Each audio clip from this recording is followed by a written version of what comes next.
Bonjour tout le monde. Alors, donc dans cette vidéo, je vais vous présenter la dernière mouture de DF-ISO, donc qui est basée sur Debian 13, donc alias Trixie, donc qui est sorti récemment. Euh, en fait, je vais vous expliquer un petit peu. Donc, cette ISO a été créée par Debian Facile. Donc, Debian Facile, en fait, c'est à la fois une association et un site internet qui est très réputé dans le monde Debian francophone. Donc, je vais vous montrer le site de Debian Facile. Donc, c'est celui-ci, debian-du6 facile.org. Et là, comme vous pouvez le voir, vous avez un forum, donc où vous y trouverez des personnes très chaleureuses. Dans la team Debian Facile, c'est un peu comme une grande famille. Un wiki qui est bien documenté. Les cahiers, donc c'est en fait un livre pour les grands débutants Debian et même pour les grands débutants de l'informatique en général. Et après, l'association, contribuer, si vous voulez contribuer à Debian Facile, l'association où vous pouvez adhérer. Et d'ailleurs, si vous vous inscrivez sur Debian Facile et que vous vous sentez en cohésion avec les membres de Debian Facile, et ben, pourquoi pas adhérer à cet assaut, car ça permet, ben, entre autres, le financement des serveurs, etc. Donc voilà, donc alors pour télécharger la dernière DF-ISO, il faut aller ici et cliquer là. Donc moi, inutile de le faire, c'est déjà fait. Donc on va passer par donc KVM et son front-end Vert Manager. Donc, hop, nous allons créer une nouvelle machine virtuelle. Alors, parcourir. Et voilà l'image ISO. Donc, Debian 13. Donc on peut laisser 2 gigas, hein, c'est suffisant. Bon, après, dans l'idéal, sur du matériel réel, 4 gigas serait bien, mais c'est un système très très léger, donc qui peut fonctionner relativement bien sur du matériel ancien. Et c'est l'un des gros avantages de DF-ISO.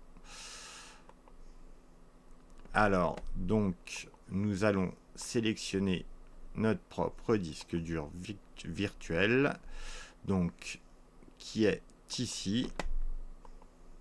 Voilà. Donc suivant. Et là, nous allons donner un nom à la machine virtuelle.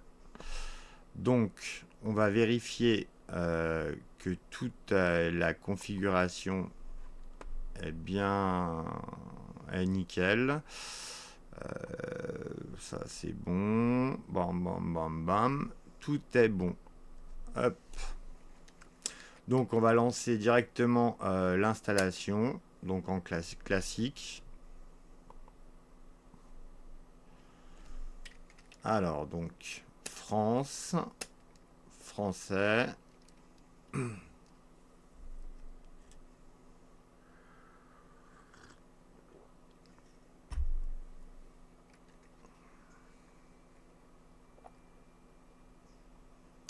Alors, nom complet de l'utilisateur.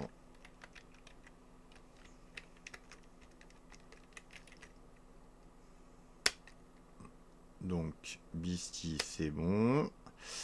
Alors maintenant, on entre le mot de passe.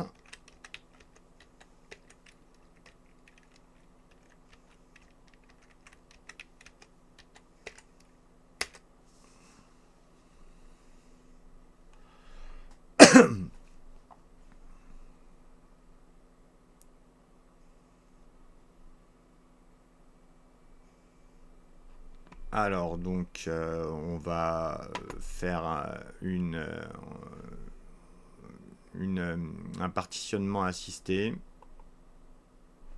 Donc voilà, on sélectionne le disque virtuel VDA. De toute façon, il n'y a que celui-là. Donc voilà, donc comme vous pouvez le constater, vous avez donc 52 gigas pour la partition racine et 2,1 gigas de swap. Donc ce qui est tout à fait normal étant donné que j'ai choisi 2 gigas de mémoire vive. Donc là, ça vous permettrait sur un système réel en fait de pouvoir activer l'hibernation. Voilà. Donc, faut-il appliquer les changements sur les disques? Oui.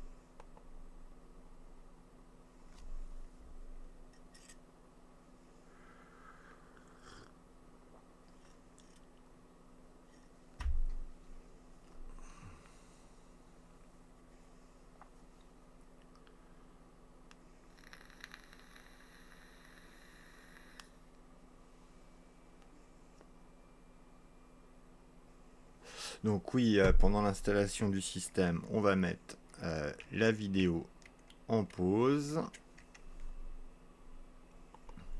Alors, l'installation du système est terminée. Il ne reste plus qu'à installer Grub, donc sur Dev VDA, qui est le disque dur virtuel.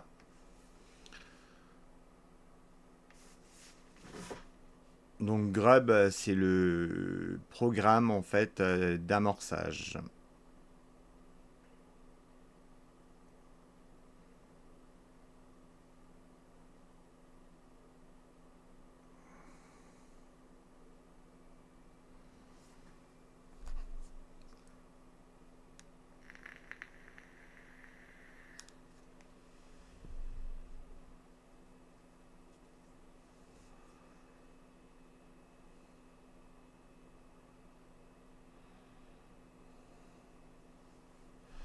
Alors, nous pouvons cliquer sur continuer et le système va redémarrer.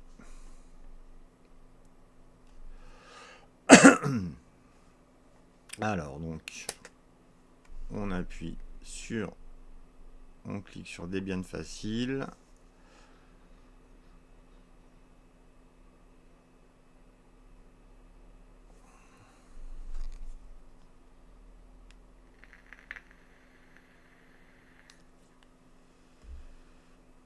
Alors, donc là, il faut renseigner le mot de passe de votre utilisateur. Comme je l'ai expliqué dans une précédente vidéo, en fait, Debian Facile a pris soin de ne pas activer le compte root par défaut, comme le fait Linux Mint ou Ubuntu, enfin comme beaucoup de distributions en fait. Donc là, vous avez un petit message de bienvenue.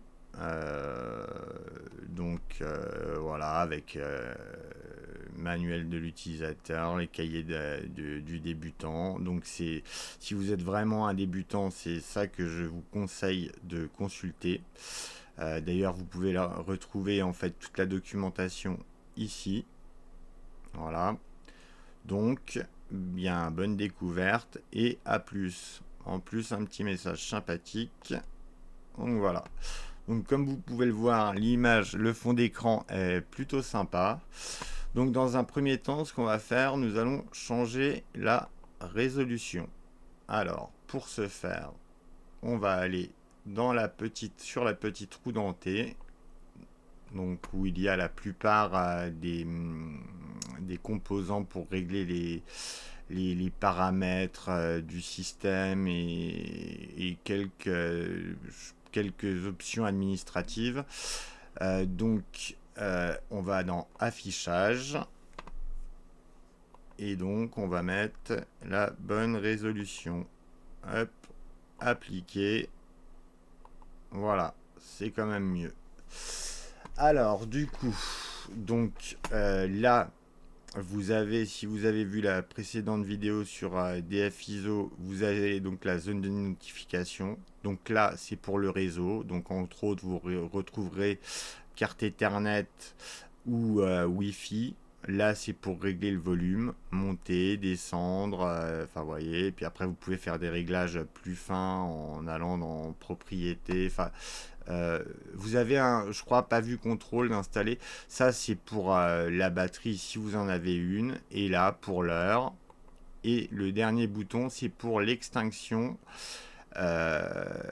Donc l'extinction ou la déconnexion en fait du système. Euh, donc, euh, donc voilà, après, dans cette zone, en fait, à chaque fois que vous aurez des mises à jour, bon, en fait, il y aura une petite icône qui s'affichera pour vous indiquer les mises à jour. Et enfin, à chaque fois qu'il y aura une application à mettre dans la zone de notification, elle sera indiquée ici. Voilà. Donc, nous allons voir le menu. Là, comme vous pouvez vous rendre compte, vous avez quelques petits raccourcis. Donc, le gestionnaire de fichiers qui est Tunar par défaut, donc qui est le gestionnaire de fichiers de XFCE, car DFISO en fait a un environnement de bureau XFCE, mais qui est grandement remodelé. Et on peut dire que le rendu est vraiment sympathique. Donc là, c'est le navigateur web par défaut, donc qui est logiquement Firefox. Client de messagerie, ça doit être Thunderbird, VLC, et enfin LibreOffice. Alors, on va aller dans la partie menu. Donc là, vous avez vos favoris. Donc, un émulateur de terminal, gestionnaire de fichiers, enfin c'est vraiment toutes les applications, enfin les applications les plus qu'on utilise le plus couramment, on va dire. Là vous avez l'option toute application, donc c'est comme sous Windows, toutes les applications sont rangées par ordre alphabétique. Et après vous avez la partie accessoires, donc ce sera tous les accessoires, calculatrice, disques pour formater les disques, gestionnaire en grimpa. Alors ça, en fait, c'est un gestionnaire d'archives, mais qui vient du bureau Maté. Parce qu'en fait, sous Debian Facile, ils ont eu la bonne idée en fait d'intégrer des applications de différents environnements de bureau. Enfin, en fait, pour moi, il y a à peu près les meilleures applications qu'on peut retrouver dans le domaine Linux. Enfin, en tout cas, au niveau vraiment des applications qui sont totalement open source. Donc voilà, Ardinfo, c'est pour avoir des informations sur son système. Ça, c'est un gestionnaire de mots de passe. Donc les cahiers du débutant, c'est le livre pour vous aider à apprendre Debian, DFISO entre autres. Et voilà, donc manuel utilisateur, c'est de la documentation aussi. Mousepad, c'est un éditeur de texte. Notes pour prendre des notes. Donc, sauvegarde, c'est pour faire des sauvegardes. Renommer en masse, pour renommer des fichiers en masse. Donc, dans la section bureautique, vous avez le dictionnaire donc en ligne. FB Reader, c'est pour lire les e-books. LibreOffice, donc c'est la suite Office qui est équivalente à Microsoft Office. Donc voilà, Calc, Excel, Impress, PowerPoint, Writer qui est le traitement de texte. PDF Arranger, c'est pour modifier les PDF. Visionneuse de documents Atril, ça vient également de l'environnement de bureau Maté. Et en fait, ça permet de visionner les PDF. Donc journal, c'est donc pour de la prise de notes manuscrite. Donc après la partie graphisme, donc vous avez une petite application pour le dessin, donc l'équivalent de Paint en gros. L'éditeur d'image GIMP, donc qui est un logiciel de retouche photo très très complet, au même titre qu'Adobe Photoshop. Donc LibreOffice Draw, ça fait partie de la suite bureautique. Numériseur de documents, ça vous permet de scanner vos documents.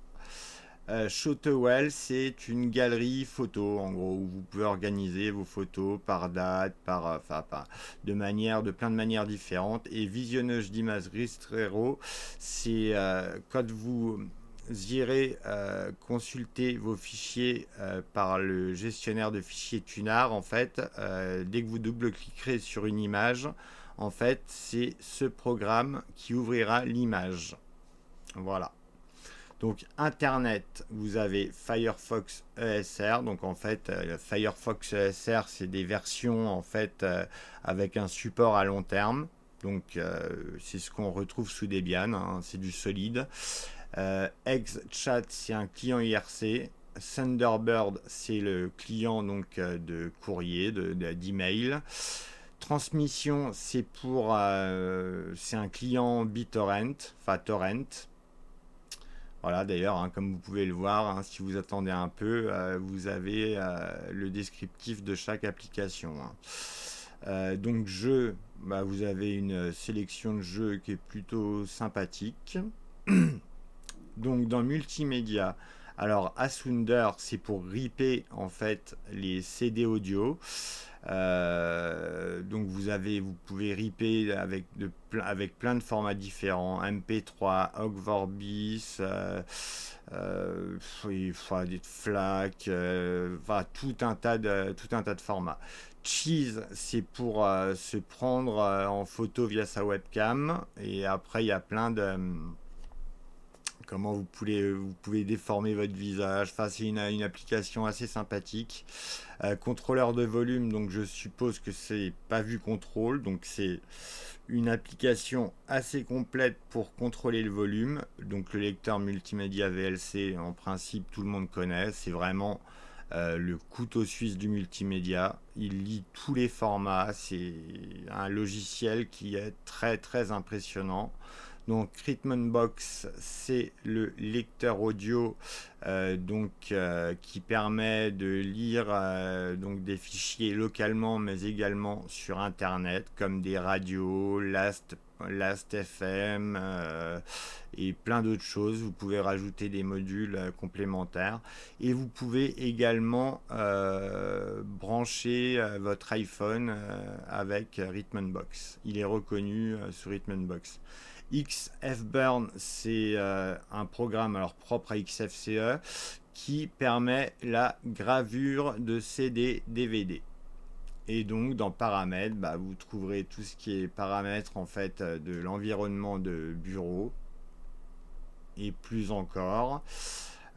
Et donc dans système, bah, là par exemple ça vous permet c'est Baobab, ça vous permet de visualiser en fait quelle partie de votre disque dur prend de la place. Par exemple dans Home ou dans... Enfin bon bref, vous avez un détail, c'est une application très bien faite. Ah, ça change de bureau, c'est plutôt sympa. Le gestionnaire de fichiers, bah, je vous l'ai déjà présenté. Gestionnaire de fichiers, c'est là où vous pourrez avoir accès à vos documents, vos images, votre musique, téléchargement vidéo, etc. Et vous pouvez même avoir accès à un site FTP, tout un tas de choses. Et vous avez également la possibilité d'ouvrir de nouveaux onglets. Voyez, d'avoir plusieurs onglets, par exemple de mettre documents dans celui-ci. Donc forcément c'est vide vu que c'est une nouvelle installation. Euh, on en était à système. Donc, Gparted, c'est l'outil de référence pour formater des disques durs et créer des systèmes de fichiers, que ce soit Linux ou NTFS pour Windows. Enfin, c'est l'idéal. Moi, je l'utilise professionnellement et c'est vraiment un logiciel indispensable. Donc gestionnaire de tâches, bah, en gros c'est le moniteur système, c'est ce qui vous permet de voir les ressources consommées, les processus, mettre fin à certaines tâches. Enfin bon, Ardinfo, ça vous permet d'avoir des informations sur votre système, donc complet, que ce soit matériel ou logiciel. Installateur de package et débit, ça vous installe des logiciels hors dépôt. Et logiciel, donc c'est la Logitech pour installer des logiciels. Donc terminal XFCE, c'est le terminal par défaut, donc qu'on retrouve dans les favoris. Et là maintenant, vous pouvez appuyer sur la touche Windows ou elle peut porter un autre nom selon votre clavier pour afficher le menu. Donc c'est plutôt pratique. Et vous avez également la recherche, par exemple Internet, où vous avez tout ce qui touche à Internet. Voilà, vous tapez ça, Internet, et donc je vois qu'il y a une petite refonte quand même au niveau du menu. D'ailleurs, les réglages se situaient ici et maintenant ils se situent juste ici, ainsi que le bouton d'extinction. Et ça, c'est pour donc verrouiller votre écran. Si vous êtes dans une pièce avec un portable et vous avez du monde, c'est l'idéal. Ça verrouille votre écran et du coup, la personne qui tenterait d'accéder à vos données serait obligée d'entrer votre mot de passe. Donc voilà, c'est un petit coffre-fort. Et donc, dans cette partie, bah, en gros, vous avez tous les réglages. Vous pouvez régler les espaces de travail, enfin, vous voyez la partie matérielle, affichage, clavier. Donc là, vous pouvez régler les raccourcis, euh, la vitesse du clavier, donc la souris, pavé tactile, gestionnaire d'alimentation, donc c'est pour gérer l'alimentation, au bout de combien de temps s'éteint l'écran d'affichage, enfin l'écran, ouais, ouais, la mise en veille de l'écran ou la mise en veille tout court. Applications, donc c'est les applications qui sont sélectionnées par défaut sous DF-ISO. Donc là, c'est à propos du bureau XFCE. Et voilà. Donc pour installer une application, alors vous pouvez le faire par, bien évidemment, par la ligne de commande, tout simplement avec sudo apt install attendez, sudo apt install. Qu'est-ce qu'on pourrait installer? Un sniffer de paquets, tiens.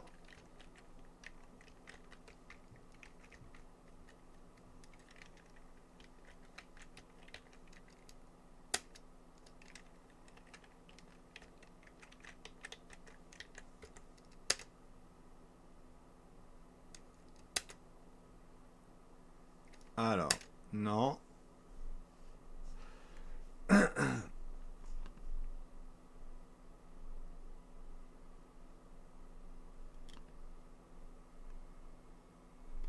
Donc voilà pour le terminal, hein. Le but c'est la simplicité. Donc c'était juste pour vous montrer que vous avez toujours bien évidemment l'option de passer par le terminal pour faire les tâches que bon vous semble. Le terminal est un programme extrêmement puissant. Et donc pour l'application que j'ai installée, elle se trouve ici. Voilà. Donc c'est le sniffer de paquets en fait, réseau, donc UDP, des paquets TCP ou UDP. Euh, donc je vais vous montrer comment installer un logiciel avec la Logitech qui est Gnome Logiciel.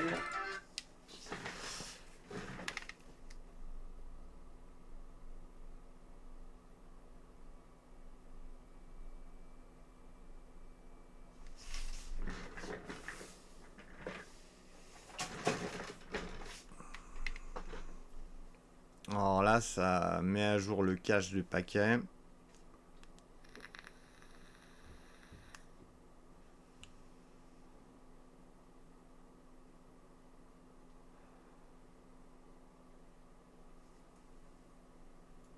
Voilà. Donc là, vous avez, comme vous pouvez le voir, vous avez 9 mises à jour. Donc on va pas les faire, hein. On n'est pas là pour ça. Mais on va installer une petite application.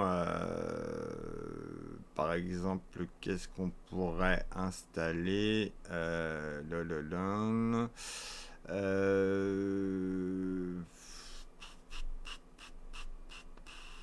euh, pop, pop, pop. Euh, Audacity.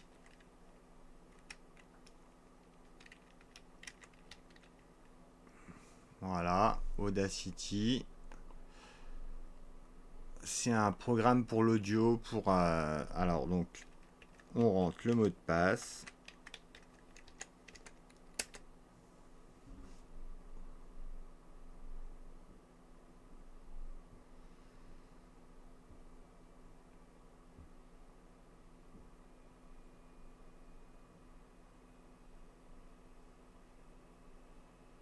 Et voilà, et comme vous pouvez le voir, Audacity est installé. Donc, vous pouvez l'ouvrir en passant par ici.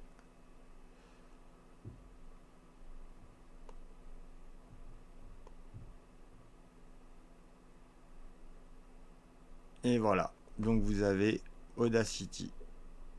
Donc c'est un programme très complet qui peut être très pratique pour les musiciens ou les gens qui mixent ou ce genre de choses. Et donc du coup on va retrouver ce programme dans la catégorie donc multimédia. Donc comme vous pouvez le voir, il y a Audacity. Donc voilà, je pense avoir fait le tour de cette dernière mouture de DFISO qui est encore très très bien réalisée. Donc respect à l'équipe de Debian Facile.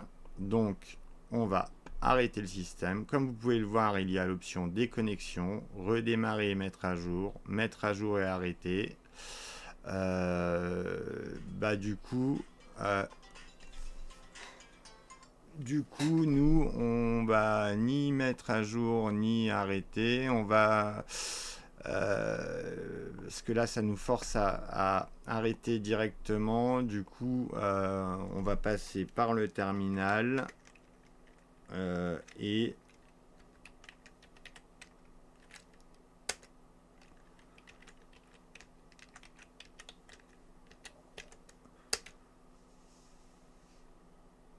voilà.